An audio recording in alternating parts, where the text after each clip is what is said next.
In this video, I am going to explain dual simplex method. Step 1. Write the standard form. You have to convert the minimization problem into maximization problem, that is max z is equal to minus minimum z. Change the greater than inequality into less than or equal to inequality by operating negative sign on both sides. Assign slack variables to make the given constraints in equal form. Step 2. You have to find the initial basic feasible solution using simplex table. Step 3. We have to check the optimality. If all Zj minus Cj greater than or equal to 0 and all xb values are positive means we can say that the current solution is optimal. If any xb value less than 0 means the current solution is not optimal. In this case, you have to select the most negative value from xb and the corresponding row is the key row and the corresponding variable is leaving variable. Next, we need to find the entering variable. For that, we have to find the ratio. For finding the ratio, you have to use the formula Zj minus Cj divided by key row. Your key row should be less than 0. After finding the ratio, you have to select the minimum value. The corresponding column is the key column and the corresponding variable is the entering variable in the next table. Find a new basic feasible solution in the usual manner. Repeat the procedure till we get the optimum solution. Now the question is, solve the following LPP using dual simplex method.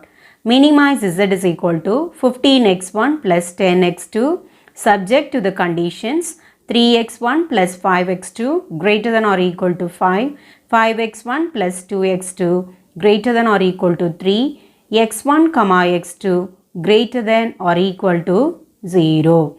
First step, we have to convert the given problem into standard form. Your given problem is minimization problem. Convert this into maximization problem. That is, maximize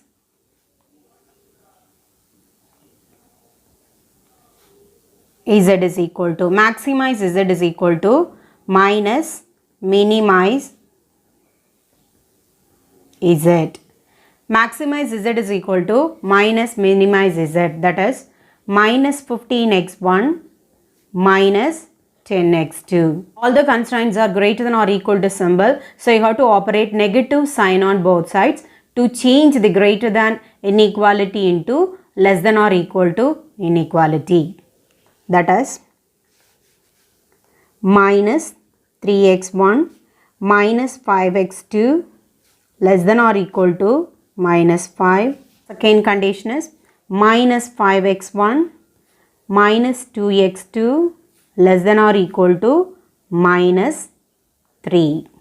First step, I change the minimization problem into maximization problem and I operate negative sign on both sides to change the inequality. Then I make the given constraint into standard form. Let me write the standard form. Maximize z is equal to 15x1 minus 10x2.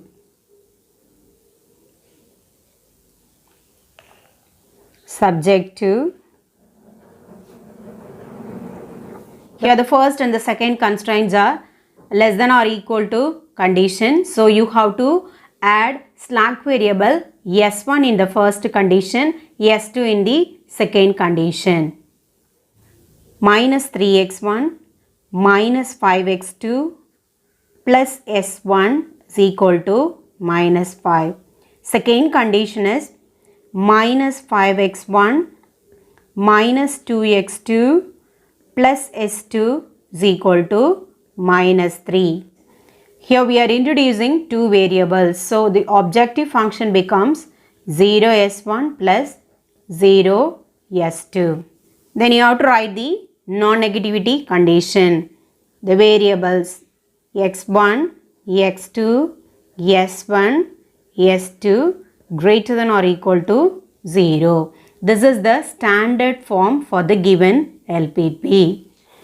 Step 2, we move on to the simplex table. Here we are going to find the initial basic feasible solution. Let me write all the values in the given problem. From the standard form, we can write all the values. The simplex table, this is XB, this is YB, and this is CB. Here you have to write CJ. Here you have to write all the values, that is X1, X2, S1, S2. The corresponding values in the objective function is minus 15, minus 10, 0 and 0. Minus 15, minus 10, 0, 0.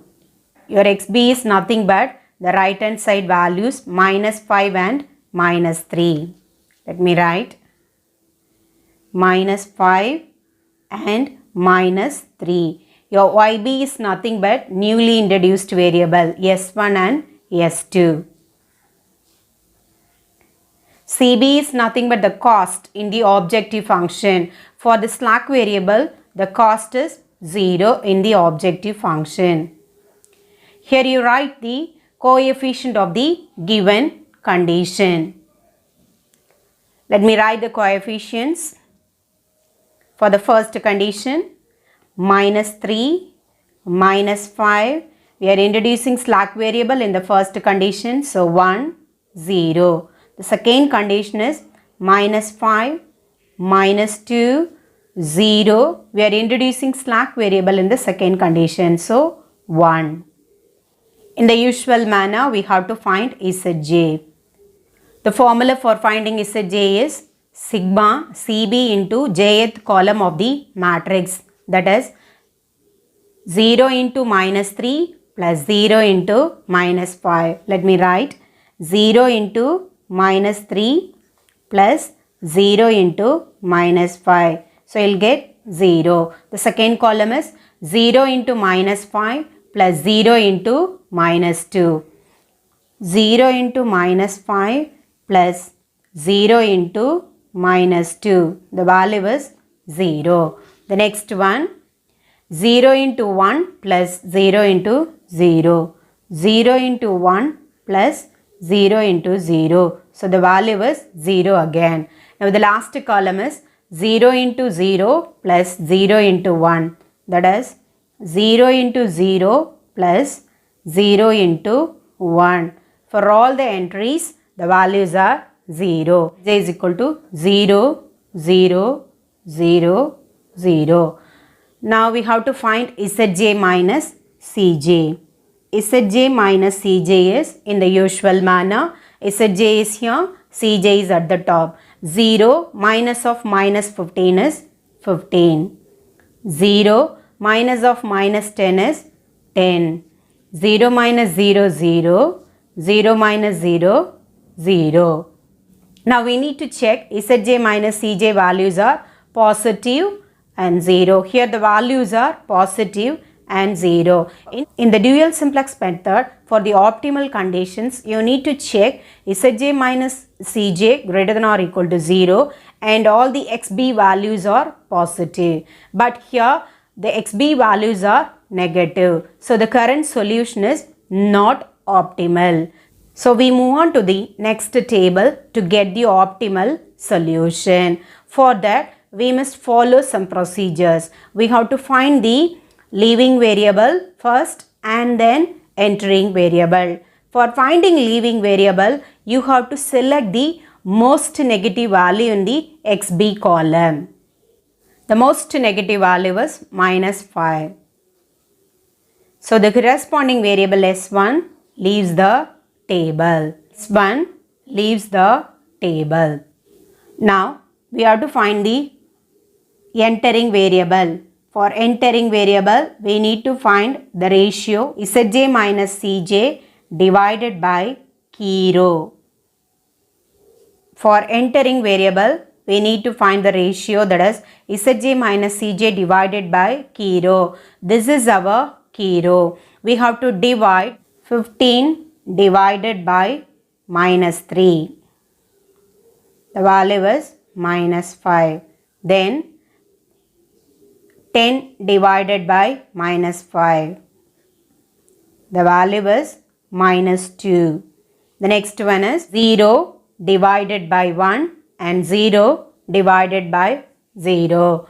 Key row value is always less than 0. But here the value is 1, that is more than 0, and here equal to 0. So no need to write. You put a dash like this, since your key row value is always negative.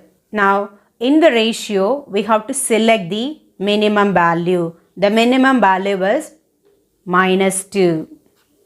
So the corresponding variable x2 enter into the next table. Let me repeat. S1 is the leaving variable. X2 is the entering variable. Intersecting element is minus 5. So that is key value for the first table. This is key column and this is key row. Now we move on to the next table. In the second table, we have to write the variables first. S1 leaves the table. In the place of S1, you write x2. For x2, the value is minus 10. There is no change in S2, so you write as it is. We want to make the pivotal element as 1. Here the pivotal element is minus 5. So you want to make this element as 1. For that you have to divide throughout by minus 5. That is, minus 5 divided by minus 5 is 1. Minus 3 divided by minus 5 is 3 by 5. Minus 5 divided by minus 5 is 1. 1 divided by minus 5 is minus 1 by 5. 0 divided by minus 5 is 0. Next, we want to make other element in the same column as 0 using new value formula. The new value is old value minus key column value into key row value divided by key value. Okay, the second row is the old row. For minus 3, key column value is minus 2, key row value is minus 5 and key value is minus 3. For minus 5, key column value is minus 2, key row value is minus 3 and key value is minus 5. Key column value and key value will not change throughout the operation. Key row value alone change. Let me do the calculation part. Old value is minus 3 minus key column value is minus 2, key value is minus 5 and key row value is minus 5. So the value is minus 1. For the second one, minus 5 minus key column value, key value into key row value.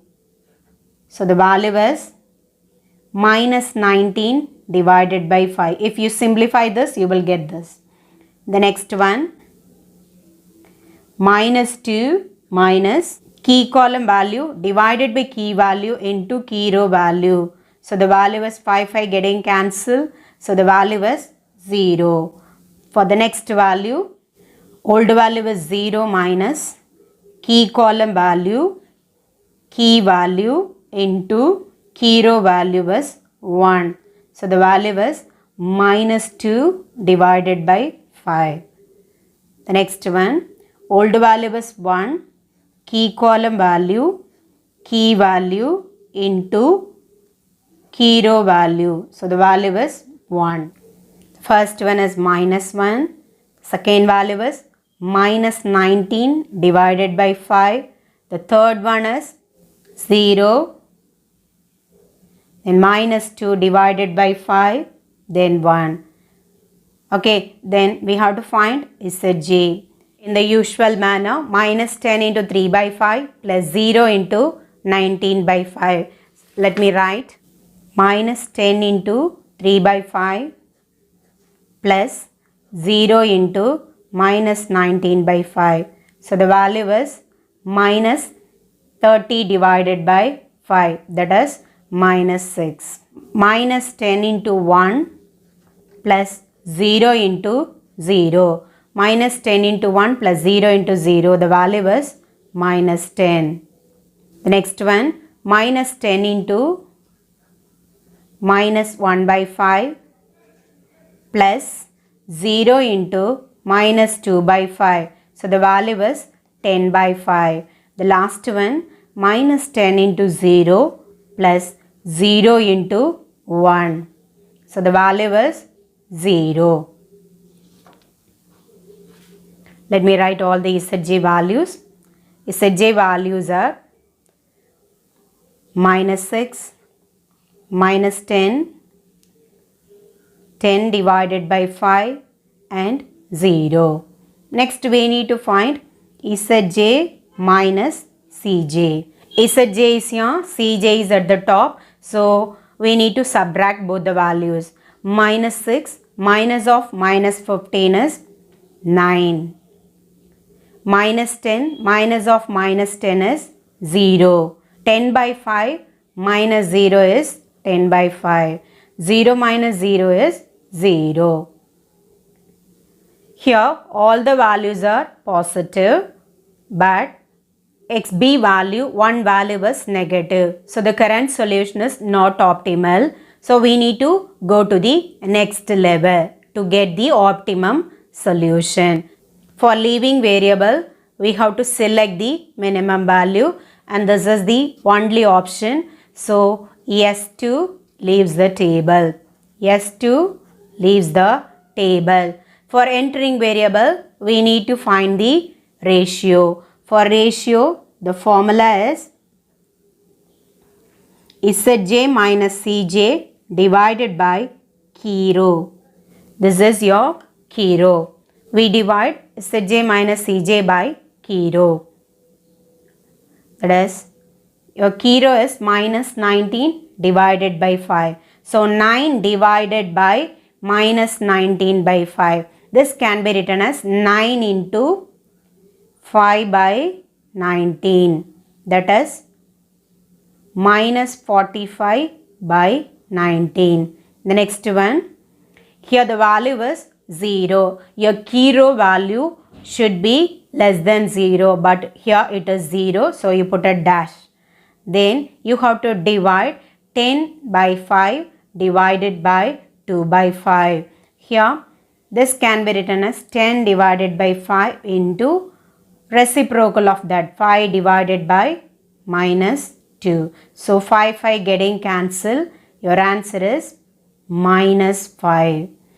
And the last one is key value is less than 0, but here greater than 0, you put a dash like this.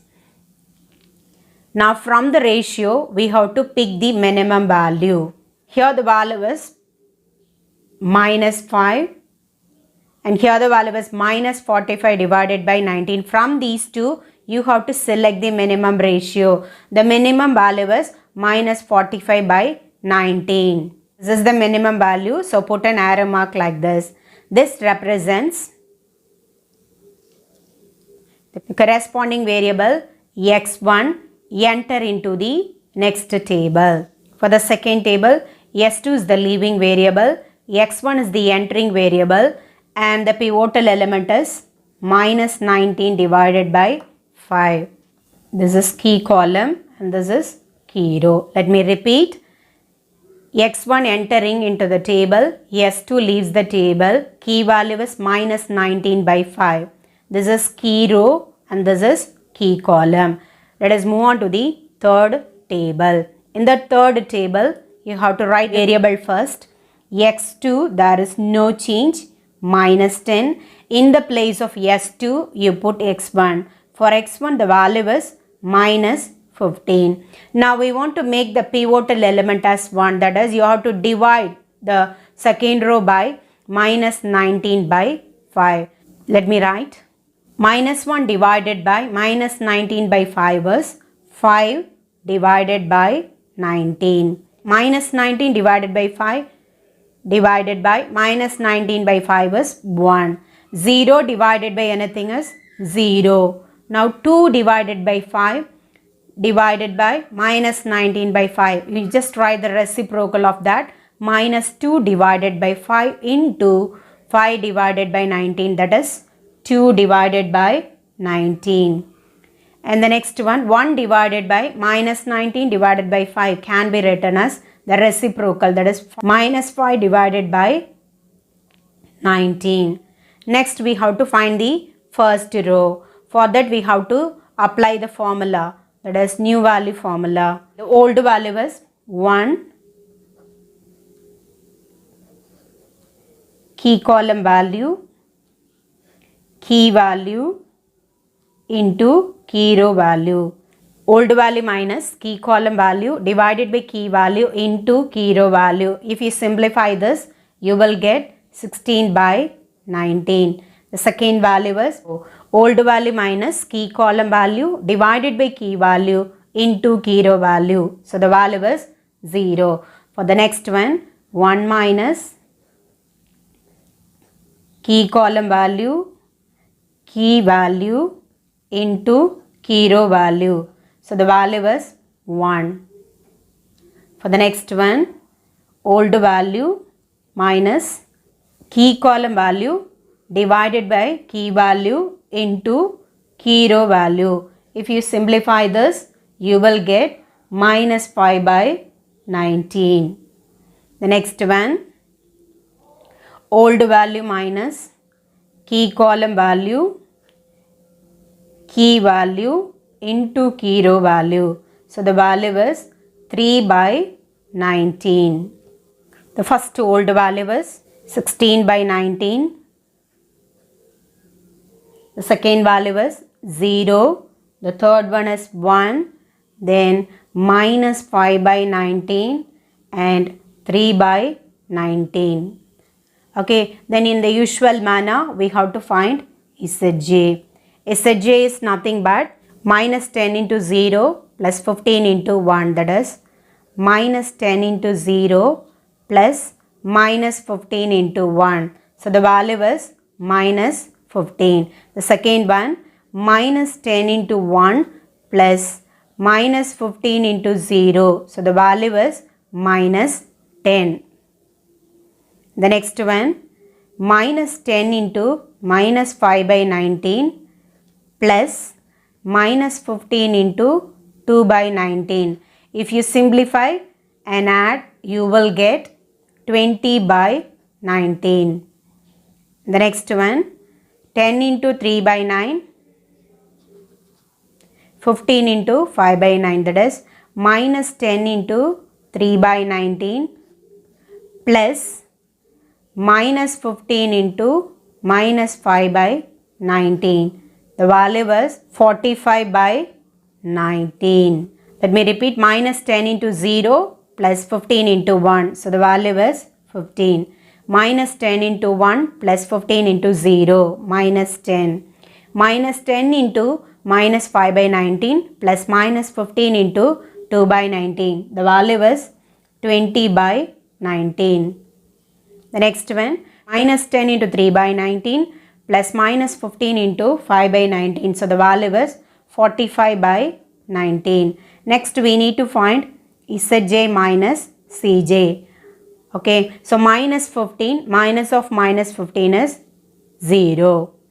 Minus 10, minus of minus 10 is 0 again. 20 by 19 minus 0 is 20 by 19. 45 by 19 minus 0 is 45 by 19. Now you see this, all the values are positive and 0, that is all Zj minus Cj values greater than or equal to 0, and all xb values are positive. So we can say that the current solution is optimal. All Zj minus Cj greater than or equal to 0 and all xb values are greater than 0. So the current solution is optimal. The optimal solutions are x1 is equal to 5 by 19. This you taken from the table. Optimal solutions taken from the table. x1 is equal to 5 by 19. x2 is equal to 16 by 19. Optimal values taken from the simplex table. x1 is equal to 5 by 19. x2 is equal to 16 by 19. Therefore, max z is equal to minus 15 x1 minus 10 x2 is equal to minus 15 into 5 by 19 minus 10 into 16 by 19. So the value is minus 235 divided by 19. Your given problem is minimize z. So minimize z is equal to 235 divided by 19. Hope you all understand. If you like this video, please subscribe and share. Thank you for watching.